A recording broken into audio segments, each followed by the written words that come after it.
വിശേഷങ്ങൾ? എല്ലാവർക്കും സുഖം തന്നെയെന്ന് വിശ്വസിക്കുന്നു. ഞങ്ങളുടെ സുഖമായിരിക്കുന്നു. നിങ്ങളെല്ലാവരും സേഫ് ആണെന്ന് വിശ്വസിക്കുന്നു. അപ്പോൾ ഞാനിന്ന് ചെയ്യാൻ പോകുന്നത് ഈസി ആയിട്ട് ലോക്ക്ഡൌൺ സ്പെഷ്യൽ ആയിട്ടുള്ള റെസിപ്പിയാണ്. അതായത് ഒരു വട എന്ന് പറയുന്നത് ഉഴുന്നുവട അല്ല കേട്ടോ. ഉഴുന്നുവട ഞാൻ ഓൾറെഡി വീഡിയോ ചെയ്തിട്ടുണ്ടായിരുന്നു.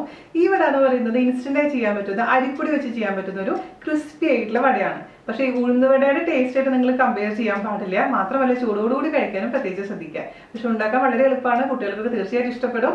അപ്പോൾ ഈ റെസിപ്പിനെ സംബന്ധിച്ച് പറയുകയാണെങ്കിൽ എനിക്കിത് ഒരു ഹിന്ദി ചാനലിൽ നിന്ന് കിട്ടിയതാണ് കേട്ടോ, അല്ലാണ്ട് എന്റെ കണ്ടുപിടുത്തൊന്നുമല്ല. ഞാനിങ്ങനെ നോക്കിയപ്പോൾ എനിക്ക് സജഷനിൽ ഇങ്ങനത്തെ ഈ ഒരു വീഡിയോ വന്നു. ചെയ്ത് നോക്കിയപ്പോൾ സൂപ്പറായി വന്നിട്ടുണ്ടായിരുന്നു. സാധാരണ രീതിയിൽ ഇങ്ങനെ ഒരു ടെൻഷനാണ്, ഉണ്ടാക്കാൻ ശരിയാവോ എന്നുള്ളൊരു പേടിയുണ്ടായിരുന്നു. അപ്പോൾ ഇന്ന് ഉണ്ടാക്കിയപ്പോൾ കറക്റ്റ് ആയിട്ട് വന്നപ്പോൾ ഞാൻ വിചാരിച്ചു നിങ്ങൾക്ക് കൂടെ ഒന്ന് ഷെയർ ചെയ്യാം, ഈസി റെസിപ്പി ആയതുകൊണ്ട് കേട്ടോ. അതുപോലെ തന്നെ ലോക്ക്ഡൌൺ സ്പെഷ്യൽ ആയിട്ട് ഈസി ആയിട്ടുള്ള റെസിപ്പീസ് ഇടുന്ന ഒരുപാട് പേര് പറയുന്നുണ്ടായിരുന്നു. ഒരുപാട് റെസിപ്പീസ് ഈസി ആയിട്ടുള്ളതാണ് ഇട്ടിരിക്കുന്നത്. മാത്രമല്ല നിങ്ങൾക്ക് സെപ്പറേറ്റ് ആയിട്ട് നിങ്ങൾക്ക് കാണുന്നുണ്ടെങ്കിൽ നോ കോക്കനട്ട്, അതായത് കോക്കനട്ട് ഇല്ലാത്ത കറികൾക്ക് വേണ്ടിയിട്ട് ഞാൻ സ്പെഷ്യൽ ആയിട്ട് ഒരു പ്ലേലിസ്റ്റ് തയ്യാറാക്കിയിട്ടുണ്ട്. അതുപോലെ തന്നെ ഒഴിച്ചുകറികൾക്ക് പ്ലേലിസ്റ്റ് ഉണ്ട്, പിന്നെ ബാച്ചിലർ സ്പെഷ്യൽ എന്ന് പറഞ്ഞിട്ട് പ്ലേലിസ്റ്റ് ഉണ്ട്. അപ്പൊ നിങ്ങൾ അങ്ങനെ ഒന്ന് നോക്കിക്കഴിഞ്ഞാൽ ഇഷ്ടം പോലെ റെസിപ്പീസ് നിങ്ങൾക്ക് കാണാൻ പറ്റും. ഇപ്പൊ ഞാൻ കഴിഞ്ഞ വീഡിയോയിൽ പറഞ്ഞ പോലെ തന്നെ നിങ്ങൾക്ക് എന്തെങ്കിലും ഒരു റെസിപ്പി വേണമെന്നുണ്ടെങ്കിൽ വീനാസ് കറിവൽ മോരുകറി അല്ലെങ്കിൽ വീനാസ് കറിവൽ പുളിശ്ശേരി എന്ന് അടിച്ചു കൊടുത്തു കഴിഞ്ഞാൽ നിങ്ങൾക്ക് അത് കിട്ടും. ഓക്കെ, അങ്ങനെ ഒന്ന് സെർച്ച് ചെയ്ത് ഇഷ്ടംപോലെ റെസിപ്പീസ് നമുക്ക് കാണാൻ പറ്റും. അതുപോലെ തന്നെ നിങ്ങൾ എൻ്റെ അടുത്ത് ക്ഷമിക്കണം, കാരണം എനിക്കിപ്പോൾ 1:30 എന്ന് പറഞ്ഞ സമയം കീപ്പ് ചെയ്യാൻ പറ്റുന്നില്ല. കാരണം ലോക്ക്ഡൌൺ ആയതുകൊണ്ട് ഇവിടെ ജാൻചേട്ടനും പിള്ളേരൊക്കെ വീട്ടിലുണ്ട്. അപ്പൊ എന്റെ റുട്ടീൻ കംപ്ലീറ്റ് മാറി. ഏത് സമയത്തും എന്തെങ്കിലുമൊക്കെ ജോലികളായിട്ടുണ്ടാവും. അപ്പൊ അതൊക്കെ കഴിഞ്ഞിട്ട് വേണം എനിക്ക് വീഡിയോ എടുക്കാനും അപ്ലോഡ് ചെയ്യാനും ഒക്കെ.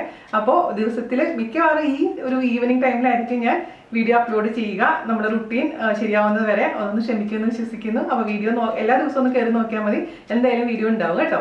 അപ്പൊ ഒട്ടും താമസിച്ചിട്ട് നമുക്ക് എങ്ങനെയാണ് ടേസ്റ്റി ആയിട്ടുള്ള ക്രിസ്പി ആയിട്ടുള്ള ഈസി ആയിട്ടുള്ള വട തയ്യാറാക്കാം എന്ന് നോക്കിയിട്ട് വരാം. അപ്പൊ നമുക്ക് ഈസി ആയിട്ടുള്ള ഇൻസ്റ്റന്റ് ആയിട്ടുള്ള റൈസ് വെച്ചിട്ടുള്ള വട തയ്യാറാക്കാൻ തുടങ്ങാം. അപ്പോൾ ഈ സമയത്ത് ഏറ്റവും എളുപ്പത്തിൽ തയ്യാറാക്കാൻ പറ്റുന്ന റെസിപ്പിയാണത്. കാരണം ഉഴുന്നുവടയൊക്കെ ചെയ്യുമ്പോൾ നമുക്ക് ഒരുപാട് സമയം വേണമല്ലോ, അതിനുവേണ്ടി കുതിർക്കണം, അരച്ച് വെക്കണം. അപ്പോൾ അതൊന്നും വേണ്ട, അതല്ലാതെ എളുപ്പത്തിൽ തയ്യാറാക്കാം. ഇതിനു മുൻപ് ഞാൻ ഇതുപോലത്തെ ഒരു വട ഇട്ടിട്ടുണ്ടായിരുന്നു. അത് റവ വെച്ചിട്ടുള്ള വടയായിരുന്നു. ഇപ്പം നിങ്ങളുടെ അടുത്ത് അരിപ്പൊടി ഇല്ല എന്ന് വിചാരിക്കുക, പറയാൻ പറ്റില്ലല്ലോ നമുക്ക്. അരിപ്പൊടി ഇല്ലെങ്കിൽ എന്ത് ചെയ്യണം എന്ന് വെച്ച് കഴിഞ്ഞാൽ അരി ഒരു 2 മണിക്കൂർ, അതായത് നമ്മളെ സാധാരണ പച്ചരി 2 മണിക്കൂർ കുതിർത്ത് വെച്ചതിന് ശേഷം ജസ്റ്റ് മിക്സിയിൽ ഇട്ടിട്ട് നന്നായിട്ട് അരച്ചെടുക്കുക. എന്നിട്ട് ഞാൻ ചെയ്യാൻ പോകുന്ന സെയിം പ്രൊസീജിയർ ചെയ്താൽ മതിയാവും. ഓക്കെ, അപ്പം ഞാനിപ്പോൾ ചെയ്യാൻ പോകുന്നത് പൊടി വെച്ചിട്ടാണ്. അരിപ്പൊടി ഞാനിപ്പോൾ എടുത്തിരിക്കുന്നത് 1 ഗ്ലാസ് അരിപ്പൊടിയാണ്. നല്ല നൈസായിട്ടുള്ള അരിപ്പൊടി, നമ്മുടെ പത്തിരിക്കൊക്കെ ഉപയോഗിക്കുന്ന അരിപ്പൊടിയില്ലേ. അപ്പോൾ വറുത്തതാണെങ്കിലും കുഴപ്പമില്ല, വറുക്കാത്തതാണെങ്കിലും നിങ്ങൾക്ക് ഉപയോഗിക്കാം. അതിൻ്റെ കൂട്ടത്തിൽ കൂടെ ഞാൻ ഒരു 1/4 ഗ്ലാസ് പുട്ടിൻ്റെ പൊടി എടുത്തിട്ടുണ്ട്. പുട്ടിൻ്റെ പൊടിയുടെ പ്രത്യേകത എന്താണെന്ന് വെച്ച് കഴിഞ്ഞാൽ കുറച്ചൊന്ന് തരി ഉണ്ടാവും അല്ലേ. അപ്പോൾ ഒരു ഇച്ചിരി ക്രിസ്പിനെസ് കൂടാൻ വേണ്ടിയിട്ടാണ് ഈ പുട്ടിൻ്റെ പൊടി ഞാൻ എടുത്തിരിക്കുന്നത്. പക്ഷേ നിങ്ങളുടെ അടുത്ത് ഇപ്പോൾ പുട്ടിൻ്റെ പൊടി ഇല്ലെങ്കിലും കുഴപ്പമൊന്നുമില്ല, ഉള്ളത് കൊണ്ട് ഞാൻ എടുത്തു എന്ന് മാത്രം. ഇപ്പോൾ പുട്ടിൻ്റെ പൊടിക്ക് പകരമായിട്ട് നിങ്ങൾക്ക് റവ വേണമെങ്കിൽ ഉപയോഗിക്കാം. എല്ലാം സെയിം അളവിൽ തന്നെ മതി, 1/4 ഗ്ലാസ് കേട്ടോ.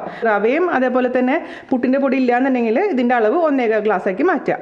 ഓക്കെ, പിന്നെ നമുക്ക് വേണ്ടത് മോരാണ്. മോരെന്ന് പറഞ്ഞു കഴിഞ്ഞാൽ ഞാൻ തൈര് നന്നായി അടിച്ചെടുത്തിട്ടുള്ളതാണ്. ഇത് 1 ഗ്ലാസ് ഉണ്ട്. ഈ മോര് എന്ന് പറഞ്ഞാൽ ഇച്ചിരി പുളിയുള്ള മോരാണെന്നുണ്ടെങ്കിൽ നന്നായിരിക്കും. അതേസമയം നിങ്ങളുടെ അടുത്ത് ഇപ്പം മോരോ തൈരോ ഇല്ല എന്നുണ്ടെങ്കിൽ അതിന് പകരമായിട്ട് നിങ്ങൾക്ക് വെള്ളം ഉപയോഗിക്കാം. നമ്മൾ തൈര് ഉപയോഗിക്കുന്നത് എന്തിനാണെന്ന് വെച്ച് കഴിഞ്ഞാൽ ഒരു ചെറിയൊരു പുളിരസം വരാൻ വേണ്ടിയിട്ടാണ്. വടയൊക്കെ കഴിക്കുമ്പോൾ ഒരു ചെറിയൊരു പുളിരസം ഉണ്ടാവില്ലേ, അതിന് വേണ്ടിയിട്ടാണ് ഞാനിവിടെ തൈര് എടുത്തിരിക്കുന്നത് കേട്ടോ. അപ്പോൾ തൈരില്ലെങ്കിൽ അതിന് പകരമായിട്ട് വെള്ളം ഉപയോഗിക്കാം. അപ്പോൾ നമുക്കൊരു ബൗളിലോട്ട് ആദ്യം തന്നെ അരിപ്പൊടി 2 ടൈപ്പ് ഇട്ട് കൊടുക്കുക. ഞാൻ പറഞ്ഞ പോലെ അരിപ്പൊടി ഇല്ലാന്നുണ്ടെങ്കിൽ റവ, ഇതൊന്നും ഇല്ലെങ്കിൽ 1.25 ഗ്ലാസ് നൈസായിട്ടുള്ള പൊടി. അരിപ്പൊടി ഇല്ലാന്നുണ്ടെങ്കിൽ 1 ഗ്ലാസ് അരി എടുത്താൽ മതിയാവും കേട്ടോ. അപ്പോൾ ഇതെല്ലാം ചേർത്ത് കൊടുത്തിട്ടുണ്ടല്ലോ.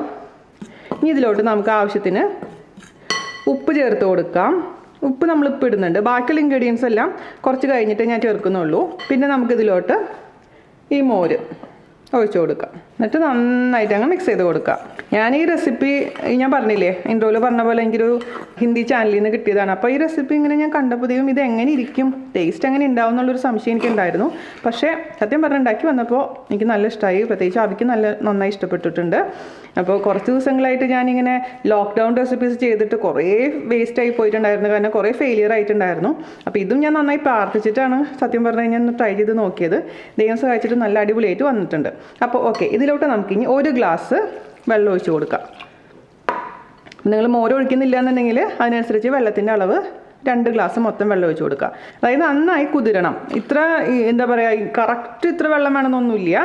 നന്നായിട്ട് ഇതൊന്ന് മിക്സായി ഒന്ന് എല്ലാം അങ്ങ് സോക്കായി കിട്ടണം, അത്രേ ഉള്ളൂ. എന്നിട്ട് നന്നായിട്ട് ഫോർക്ക് വെച്ചിട്ട് ഒന്ന് ബീറ്റ് ചെയ്ത് കൊടുക്കുക. ഇതിൻ്റെ കട്ടകളെല്ലാം ഒന്ന് ഉടച്ചു കൊടുക്കുക. നന്നായിട്ട് കട്ടകളെല്ലാം ഉടച്ചു കൊടുത്തിട്ടുണ്ട്. ഉപ്പ് നോക്കിയിട്ട് ആവശ്യമുണ്ടെങ്കിൽ കുറച്ചും കൂടെ ചേർത്ത് കൊടുക്കണം. പുളി ഉണ്ട് ചെറുതായിട്ട്, ഉപ്പ് ഇച്ചിരി കുറവാണ്. നിങ്ങളിത് വിചാരിക്കും ചേച്ചി വട എന്ന് പറഞ്ഞിട്ട് ഇത് എന്ത് കാണിച്ചു കൂട്ടുന്നതെന്നല്ലേ. ഇത് നിങ്ങൾ ചേച്ചി തെറ്റിപ്പോയതാണ്, ഞാൻ റവ ദോശ ഉണ്ടാക്കാനാണോ പരിപാടി? ഒന്നുമല്ല കേട്ടോ. ഈ വീഡിയോ കണ്ടപ്പോൾ എൻ്റെ മനസ്സിലും പോയി അതേ ക്വസ്റ്റ്യൻ തന്നെയാണത്, ഇതെന്ത് ഇങ്ങനെ ചെയ്യുന്നതെന്ന്. പക്ഷേ വീഡിയോ മുഴുവൻ കണ്ടു കഴിഞ്ഞപ്പോൾ മനസ്സിലായി എന്തിനായിരുന്നു അങ്ങനെ ചെയ്തു എന്നുള്ള കാര്യം. ഓക്കെ, അപ്പോൾ നമ്മളിത് ആയിട്ടുണ്ടല്ലോ. ഇനി നമുക്ക് എന്താ ചെയ്യേണ്ടതെന്ന് വെച്ച് കഴിഞ്ഞാൽ ഒരു ചീനച്ചട്ടിയോ ഒരു കടായോ എന്താ നിങ്ങളുടെ കയ്യിലുള്ളത് അതെടുത്ത് വെക്കുക. അതിലോട്ട് നമ്മളുടെ ഈ കൂട്ടി വെച്ചിരിക്കുന്ന കൂട്ട് ഒഴിച്ചു കൊടുക്കാം. അതിനുശേഷം മീഡിയം ഫ്ലെയിമിൽ തീ വെച്ചതിന് ശേഷം കണ്ടിന്യൂസ് ആയിട്ട് ഇതിങ്ങനെ ഇളക്കി കൊടുത്തോണ്ടേ ഇരിക്കാം. നമ്മുടെ പാലപ്പം ഉണ്ടാക്കുമ്പോൾ കപ്പി കാച്ചില്ലേ അതുപോലെ. എന്നിട്ട് നമ്മൾ നന്നായി ഇളക്കി ഇത് കുക്ക് ചെയ്തിട്ട് നല്ല തിക്കായിട്ടുള്ള പരിവാവുന്ന സമയത്ത് നമുക്ക് ഓഫ് ചെയ്യാം. ഇതാണ് നമ്മുടെ വടയുടെ മാവ് ബേസ്, മനസ്സിലായല്ലോ. അത് കഴിഞ്ഞാൽ പിന്നെ എളുപ്പത്തിൽ നമുക്ക് ബാക്കിയുള്ള കാര്യങ്ങളൊക്കെ ചടപടാന്ന് ചെയ്യാം. അപ്പം നിങ്ങൾ ആദ്യം തന്നെ ഇത് ഉണ്ടാക്കുന്നതിനേക്കാൾ മുൻപായിട്ട് ഇതിലേക്ക് വേണ്ടിയിട്ടുള്ള പച്ചമുളക്, ഇഞ്ചി, കറിവേപ്പില, അതുപോലെ തന്നെ ബാക്കി എന്തിട്ടാണ് ജീരകം ആണെങ്കിൽ ജീരകം അല്ലെങ്കിൽ കുരുമുളക് എന്താണെന്ന് വെച്ചാൽ നിങ്ങളുടെ കയ്യിലുള്ള അതൊക്കെ എല്ലാം എടുത്തിട്ട് റെഡിയാക്കി വെക്കണം. എന്നിട്ട് ഇതിലോട്ട് അങ്ങ് ഇട്ട് കൊടുത്താൽ മതി. ഇത് റെഡിയായതിന് ശേഷം കേട്ടോ.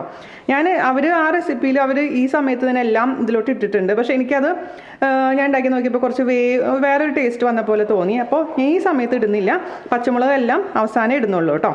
അപ്പോൾ ഇത് നമുക്ക് ഒരു 5 മിനിറ്റോളം, 5 മിനിറ്റ് എന്നല്ല, നിങ്ങളുടെ സ്റ്റവിൻ്റെ ഇതനുസരിച്ച് മാറ്റം വരും. ഒന്ന് തിക്കാവുന്ന വരെ കണ്ടിന്യൂസ് ആയിട്ട് ഇളക്കി കൊടുത്തോണ്ടേ ഇരിക്കുക. ഇപ്പോൾ കണ്ട സൈഡിൽ നിന്നൊക്കെ ഇങ്ങനെ വിട്ട് വന്നുകൊണ്ടിരിക്കുന്നുണ്ടോ. ഇതാണ് ഇതിൻ്റെ ഒരു പരിവായിക്കൊണ്ടിരിക്കുകയാണ് കേട്ടോ. ഒരു 2 മിനിറ്റും കൂടെ ചെയ്യേണ്ടി വരും. ഇപ്പോൾ ഒരു 5 മിനിറ്റ് ആയിട്ടുണ്ട്. അപ്പോൾ എനിക്ക് മൊത്തത്തിൽ ഏകദേശം ഒരു 7 മിനിറ്റ് കൊണ്ടാണ് മീഡിയം ഫ്ലെയിമിൽ നമ്മുടെ ഈ സംഭവം കുറുക്കി ഇതേപോലെ തിക്കായിട്ട് വരുന്നത് കേട്ടോ. അപ്പോൾ ഞാൻ പറഞ്ഞ പോലെ ഓരോ സ്റ്റവ് അനുസരിച്ചും ചിലപ്പോൾ സമയത്തിൽ മാറ്റം വരും. നിങ്ങൾ ഇത്ര മാത്രം ശ്രദ്ധിച്ചാൽ മതി, ഇതുപോലെ നല്ല തിക്കായിട്ടുള്ള കൺസിസ്റ്റൻസിയിൽ നമ്മുടെ മാവ് എത്തണം. ഓക്കെ, മതിയാവും കേട്ടോ. നല്ല തിക്കായിട്ട് വന്നിട്ടുണ്ട് കണ്ടോ. ഈ പരുവത്തിൽ നമുക്ക് ഓഫ് ചെയ്യാം. എന്നിട്ട് ഒരു പാത്രത്തിലോട്ട് ചൂടാറാൻ വേണ്ടി മാറ്റി വയ്ക്കുക. ഇത്ര ചൂടോടുകൂടി ചെയ്യേണ്ട ആവശ്യമില്ല. നമുക്ക് കൈ കൊണ്ട് ഹാൻഡിൽ ചെയ്യാൻ പറ്റുന്ന ചൂടാവുന്നത് വരെ വെയിറ്റ് ചെയ്യാം. ഗ്ലാസിൻ്റെ ബൗൾ എടുത്തിട്ടുണ്ട്, അതിലോട്ട് നമ്മുടെ മാവ് ഇട്ട് കൊടുക്കാം. നമ്മുടെ പത്തിരിയുടെയും ഒക്കെ മാവ് പോലെ ഉണ്ട് അല്ലേ. ഇപ്പോൾ ഇതൊരു 10 മിനിറ്റോളം ഇരുന്ന് ചൂടാറട്ടെ. അതിനുശേഷം നമുക്ക് ബാക്കിയുള്ള പ്രൊസീജിയർ ചെയ്യാം. അപ്പോൾ നമ്മുടെ മാവ് നന്നായിട്ട് തണുത്തിട്ടുണ്ട്. ഒരുപാട് തണുക്കാൻ നിൽക്കണ്ട, നമുക്ക് ഹാൻഡിൽ ചെയ്യാൻ പറ്റുന്ന രീതിയിലുള്ള ചൂടാറിയാൽ മതി കേട്ടോ. ഓക്കെ, ഇനി നമുക്കിതിലോട്ട് ആവശ്യമുള്ള സാധനങ്ങളെല്ലാം ചേർത്ത് കൊടുക്കണം. അപ്പം ഞാനിവിടെ ഒരു 3-4 പച്ചമുളക്, കുറച്ച് ഇഞ്ചി വളരെ നൈസാക്കി അരിഞ്ഞത്, പിന്നെ ചെറിയുള്ളി വളരെ നൈസാക്കി അരിഞ്ഞത്, കുറച്ച് മല്ലിയില. ഇപ്പോൾ കറിവേപ്പില ഉണ്ടെങ്കിൽ കറിവേപ്പില ഇടണം കേട്ടോ. കറിവേപ്പില എൻ്റെ അടുത്ത് ഇല്ലാത്തതുകൊണ്ടാണ് ഞാൻ കറിവേപ്പില ഇടാത്തത്. അപ്പോൾ നിങ്ങളുടെ അടുത്ത് ഇപ്പോൾ ചെറിയുള്ളി ഇല്ലാന്നുണ്ടെങ്കിൽ അതിന് പകരം സവാള വളരെ നൈസാക്കി അരിഞ്ഞ് ചേർത്താൽ മതി. അതേസമയം ഇപ്പോൾ സവാളയും ചെറിയുള്ളിയും ഇടണമെന്ന് ഒരു നിർബന്ധമില്ല. ചില കുട്ടികൾക്കൊന്നും ചിലപ്പോൾ ഇഷ്ടമാവില്ല, അതുകൊണ്ട് വേണമെങ്കിൽ ഒഴിവാക്കാം. അതുപോലെ തന്നെ ഇഞ്ചി ഇതേപോലെ കടിക്കാൻ താല്പര്യം ഇല്ലാന്നുണ്ടെങ്കിൽ വളരെ പേസ്റ്റ് ആക്കിയിട്ട് ചേർത്ത് കൊടുത്താലും മതിയാകും. അപ്പോൾ നമുക്കിതിലോട്ട് ഇതെല്ലാം ചേർത്ത് കൊടുക്കാം. പച്ചമുളകിൻ്റെ ഒക്കെ എണ്ണം നിങ്ങളുടെ ഇഷ്ടത്തിനനുസരിച്ച് ചേർക്കാൻ മറക്കരുത് കേട്ടോ. അപ്പോൾ ഇവിടെയൊക്കെ കുറച്ച് എരിവ് ഇഷ്ടമുള്ളതുകൊണ്ടാണ് ഞാൻ ഇത്രയധികം പച്ചമുളക് ചേർത്തിരിക്കുന്നത്. ഇനി നമുക്ക് ചേർത്ത് കൊടുക്കേണ്ടത് ഇതിലോട്ട് ഒരല്പം കായത്തിൻ്റെ പൊടി. ഞാൻ കായം പൊടിക്കുന്ന വീഡിയോ ഓൾറെഡി ചെയ്തിട്ടുണ്ട് കേട്ടോ. നല്ല ഫ്ലേവറാണ്. നമ്മുടെ കായം, കട്ടക്കായം പൊടിച്ച് കഴിഞ്ഞാൽ ഇച്ചിരി ചേർത്ത് കൊടുത്തിട്ടുണ്ട്.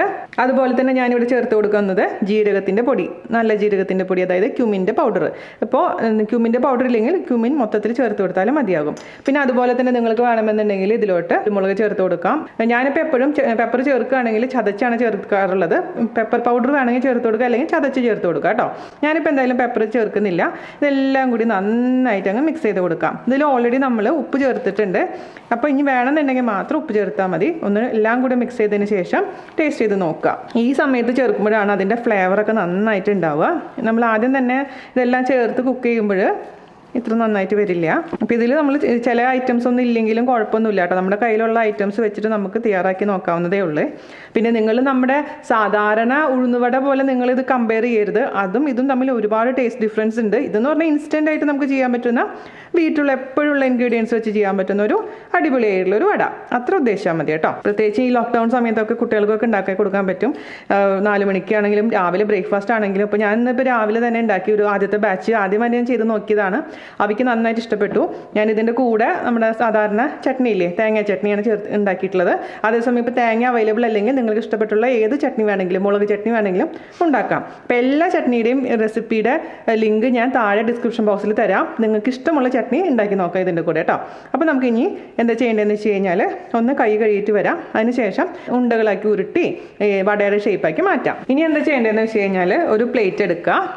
ഞാൻ ഇച്ചിരി എണ്ണ തടവി കൊടുത്തിട്ടുണ്ട് കേട്ടോ. നിങ്ങൾ ഏത് എണ്ണയിലാണോ ഫ്രൈ ചെയ്യാൻ പോകുന്നത് ആ സെയിം എണ്ണ തന്നെ എടുക്കണം. കാരണം വെളിച്ചെണ്ണയും സൺഫ്ലവർ ഓയിലും രണ്ടും ഒരുമിച്ച് എടുക്കാൻ പാടില്ല. അപ്പോൾ എന്ത് പറ്റുമെന്ന് വെച്ച് കഴിഞ്ഞാൽ ഇങ്ങനെ പതഞ്ഞ് വരും. അപ്പോൾ വെളിച്ചെണ്ണ ആണെങ്കിൽ മൊത്തത്തിൽ രണ്ടും വെളിച്ചെണ്ണ എടുക്കുക. അതല്ലെങ്കിൽ ഏത് ഓയിലാണ് നിങ്ങളുടെ അടുത്തുള്ളത് അത് എടുക്കുക കേട്ടോ. എന്നിട്ട് നമുക്ക് എന്താ ചെയ്യേണ്ടതെന്ന് വെച്ചാൽ കൈ ജസ്റ്റ് ഒന്ന് നനച്ച് കൊടുക്കുക. ഓരോ ഉരുളയും നിങ്ങൾക്ക് ഇപ്പോൾ എത്ര വലിയ വട വേണോ അതിനനുസരിച്ച് ഉരുളകളുടെ വലിപ്പം കൂട്ടുകയോ കുറയ്ക്കുകയോ ചെയ്യാം. അപ്പോൾ ഇതുപോലെ ആദ്യം തന്നെ ഉരുട്ടുക. അതിനുശേഷം പ്രസ് ചെയ്ത് കൊടുക്കുക ഇതുപോലെ. ഓക്കെ, എന്നിട്ട് നമ്മുടെ പ്ലേറ്റിലോട്ട് വെച്ച് കൊടുക്കുക. എന്നിട്ട് അതിൻ്റെ നടുവിൽ ഒരു ഹോൾ ഉണ്ടാക്കുക. അപ്പോൾ ഈസി ആയിട്ട് നമുക്ക് ഇതേപോലെ തന്നെ വടകൾ ഷേപ്പാക്കി എടുക്കാൻ പറ്റും. ആദ്യം തന്നെ ഇതേപോലെ ഒന്ന് ഉരുട്ടുക. ഒരുപാട് കയ്യിൽ വെള്ളം എടുക്കണ്ട, ജസ്റ്റ് ഒന്ന് കയ്യിൽ വെള്ളമാക്കിയാൽ മതി. എന്നിട്ട് കൈൻ്റെ ഉള്ളിൽ തന്നെ വെച്ചിട്ട് ഇങ്ങനെ ഒരു ഹോൾ ഇട്ട് കൊടുക്കുക കേട്ടോ, വിരൽ വെച്ചിട്ട്. അപ്പോൾ നമുക്ക് എളുപ്പത്തിൽ ഇതേപോലെ അങ്ങ് റെഡിയാക്കി എടുക്കാൻ പറ്റും. അപ്പോൾ ഇതുപോലെ ഒരു 5-6 എണ്ണം ഒരുമിച്ച് റെഡിയാക്കി വെച്ചതിന് ശേഷം എണ്ണ ചൂടാക്കിയിട്ട് അതിലോട്ട് ഇട്ട് കൊടുത്താൽ മതി. അത് റെഡി ആകുമ്പോഴേക്കും അടുത്ത ബാച്ച് ഇതേപോലെ റെഡിയാക്കി വെക്കുക. അപ്പോൾ നമുക്ക് പെട്ടെന്ന് നമ്മുടെ ജോലി എളുപ്പത്തിൽ കഴിയുകയും ചെയ്യും. കുഞ്ഞ് എടുക്കുകയാണെന്നുണ്ടെങ്കിൽ വടയുടെ എണ്ണം കൂടും. അതേസമയം വലുതാണെന്നുണ്ടെങ്കിൽ ഒരു 10-15 എണ്ണം കിട്ടും. ഇപ്പോൾ ഞാൻ ആദ്യത്തെ ബാച്ച് ഉണ്ടാക്കി നോക്കിയപ്പോൾ ആദ്യം ഞാൻ ട്രയൽ ചെയ്ത് നോക്കിയപ്പോൾ 20 എണ്ണം എനിക്ക് കിട്ടിയിട്ടുണ്ടായിരുന്നു. മനസ്സിലായല്ലോ? അപ്പോൾ ഇതുപോലെ മൊത്തത്തിൽ ഞാൻ ഉണ്ടാക്കിയെടുക്കട്ടെ കേട്ടോ. അപ്പോൾ ഇത്രയും വട ഷേപ്പാക്കി വെച്ചിട്ടുണ്ട്. ബാക്കിയുള്ള മാവുണ്ടല്ലോ നമ്മൾ അടച്ചു വെക്കണേ, അല്ലെങ്കിൽ എന്ത് പറ്റുമെന്ന് വെച്ച് കഴിഞ്ഞാൽ ഭയങ്കര ഡ്രൈ ആയിട്ട് മാറും. അതെപ്പോഴും ശ്രദ്ധിക്കേണ്ട ഒരു കാര്യമാണ്. അതിന് വേണ്ടിയിട്ട് ഒരു കടായിൽ ഓയിൽ ഒഴിച്ച് കൊടുക്കുക. ഇതൊന്ന് ചൂടാവട്ടെ. മീഡിയം ചൂടാവുന്ന സമയത്ത് വേണം നമുക്കിതിലോട്ട് വട ഇട്ട് കൊടുക്കാൻ കേട്ടോ. അടുത്ത് തന്നെ ഒരു അരിപ്പ അല്ലെങ്കിൽ കിച്ചൺ ടിഷ്യൂ റെഡിയാക്കി വെക്കുക. അപ്പോൾ ഇത് ഫ്രൈ ആയി കഴിഞ്ഞാൽ നമുക്കതിലോട്ട് അങ്ങ് ഇട്ട് കൊടുക്കാം. അപ്പോൾ നമ്മുടെ എണ്ണ അത്യാവശ്യം മീഡിയം ചൂടായിട്ടുണ്ട് കേട്ടോ. അതിലോട്ട് ഓരോന്നായിട്ട് നമുക്ക് ഇട്ട് കൊടുക്കേ. ഈ വട മുങ്ങിക്കിടക്കുന്ന രീതിയിലുള്ള എണ്ണയാണ് നമുക്ക് വേണ്ടത്.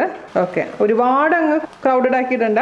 അപ്പോൾ മീഡിയം ഫ്ലെയിമിലാണ് തീ വെച്ചിരിക്കുന്നത്. പിന്നെ ഏത് വടയുടെ പോലെ ഈ വടയും ചൂടോട് കൂടി കഴിക്കാൻ തന്നെയാണ് ടേസ്റ്റ് കേട്ടോ. അപ്പോൾ ഉണ്ടാക്കിയ വശം തന്നെ കഴിക്കുക. വേണമെങ്കിൽ ഇതുപോലെ ഷേപ്പാക്കി വെച്ചതിന് ശേഷം ഫ്രൈ ചെയ്തെടുക്കാൻ പറ്റുമെന്ന് തോന്നുന്നു. അങ്ങനെ നിങ്ങളൊന്ന് ട്രൈ ചെയ്ത് നോക്കിക്കോളൂ കേട്ടോ. ഞാൻ ചെയ്തിട്ടില്ലേ, അതുകൊണ്ട് എനിക്ക് അറിയില്ല. അപ്പോൾ നമുക്കിത് നല്ല ഗോൾഡ് കളറാവുന്ന വരെ ഫ്രൈ ചെയ്തെടുക്കാം. ഞാനിത് 2 മിനിറ്റ് കഴിഞ്ഞപ്പോൾ തിരിച്ചിട്ടിട്ടുണ്ട് കേട്ടോ. ഇനി ഈ പറഞ്ഞ പോലെ ഇടയ്ക്കിടയ്ക്ക് തിരിച്ചു മറിച്ചിട്ടിട്ട് നല്ല ക്രിസ്പി ആവുന്ന വരെ ഫ്രൈ ചെയ്യാൻ മറക്കരുത് കേട്ടോ. ചൂട് കുറഞ്ഞിട്ടുണ്ടെങ്കിൽ ഇത് നന്നായിട്ട് ഓയിൽ കുടിക്കും. അതല്ലാന്നുണ്ടെങ്കിൽ പെട്ടെന്ന് തന്നെ അങ്ങ് ഫ്രൈ ആവും, പക്ഷേ ഉള്ളിലങ്ങ് കുക്കായിട്ടുണ്ടാവില്ല. അതൊന്ന് ശ്രദ്ധിക്കുക. അപ്പോൾ നമ്മുടെ ക്രിസ്പി വട റെഡി ആയിട്ടുണ്ട്. നല്ല ഗോൾഡ് കളറായിട്ടുണ്ട്. ഈ സമയത്ത് നമുക്കങ്ങ് കോരി മാറ്റി സ്ട്രെയിനറിലോട്ട് അങ്ങ് ഇട്ട് കൊടുക്കും. ഒരു 10 മിനിറ്റ് മേലെ എടുത്തിട്ടുണ്ട് കേട്ടോ. അതൊന്ന് ഫ്രൈ ആയി കിട്ടാൻ കുറച്ച് സമയം എടുത്ത് ഫ്രൈ ചെയ്യണം, എന്നാലും നന്നായിട്ട് വരുള്ളേ. അതൊന്ന് ശ്രദ്ധിക്കുക. ഇതുപോലെ തന്നെ ബാക്കിയുള്ളത് നമുക്ക് ഫ്രൈ ചെയ്തെടുക്കാം. ഓയിലിൻ്റെ ചൂടെപ്പോഴും ശ്രദ്ധിക്കുക. നമ്മുടെ രണ്ടാമത്തെ ബാച്ച് റെഡി ആയിട്ടുണ്ട്. അതുപോലെ തന്നെ ബാക്കിയും കൂടി ഉണ്ടാക്കിയെടുക്കാം. അപ്പോൾ ഇതിലും 20 എണ്ണമാണ് നമുക്ക് കിട്ടിയിരിക്കുന്നത് ഈ അളവിൽ നിന്ന്. ഇതാ, അപ്പോൾ നമ്മുടെ മൊത്തത്തിലുള്ള 20 വട ഇവിടെ റെഡി ആയിട്ടുണ്ട്. അപ്പോൾ നല്ല ക്രിസ്പിയാണ്. ഞാൻ പറഞ്ഞ പോലെ ചൂടോടുകൂടി കഴിക്കണം, എന്നാൽ മാത്രമേ നമ്മൾ ഉദ്ദേശിക്കുന്ന ടേസ്റ്റ് കിട്ടുള്ളൂ കേട്ടോ. അപ്പോൾ ഒരു വട ഞാൻ കഴിക്കട്ടെ കേട്ടോ. ഞാനിവിടെ തേങ്ങ ചട്നിയാണ് ഉണ്ടാക്കിയിരിക്കുന്നത്. അതും കൂട്ടൊരു പിടി പിടിക്കാം. എന്തായാലും സംഭവം പൊളിച്ചിട്ടുണ്ട്, ടേസ്റ്റി ആയിട്ടുണ്ട്, ഈസിയാണ്. അപ്പോൾ ഞാൻ പറഞ്ഞ പോലെ ഉഴുന്നുവടയായിട്ട് നിങ്ങൾ കമ്പയർ ചെയ്യരുത്. അല്ലാതെ ഒരു എളുപ്പത്തിൽ ഉണ്ടാക്കാൻ പറ്റുന്ന ഒരു അടിപൊളി വട. അപ്പോൾ ഈ ലോക്ക്ഡൗൺ സമയത്ത് നിങ്ങൾ തയ്യാറാക്കി നോക്കുക, മക്കൾക്ക് കൊടുക്കുക. അതിനുശേഷം ഫീഡ്ബാക്ക് പറയാൻ മറക്കരുത്. അപ്പോൾ അടുത്ത അടിപൊളിയായിട്ടുള്ള റെസിപ്പി ആയിട്ട് വരുന്നവരെ നന്ദി, നമസ്കാരം. Thank you. എന്നെ സഹായിക്കുന്ന എന്നെ കെട്ടിയവനൊക്കെ ഉണ്ടാ ലീവിലാണ് പുള്ളിക്കാരൻ. അപ്പോൾ എന്നോട് എഡിറ്റ് ചെയ്യാൻ പറഞ്ഞു. അപ്പം എന്നോട് പറഞ്ഞു ഞാൻ ക്ലീൻ ചെയ്ത് തരാമെന്ന് പറഞ്ഞു. ഭാവിയിലേക്കുള്ള ആണോ? നന്ദും അമ്മനെ ഹെൽപ്പ് ചെയ്യുന്നുണ്ട്, അച്ഛനെ ഹെൽപ്പ് ചെയ്യുന്നുണ്ട്, അവിച്ചേട്ടൻ പിന്നെ ഭയങ്കര ഹെൽപ്പാണ്.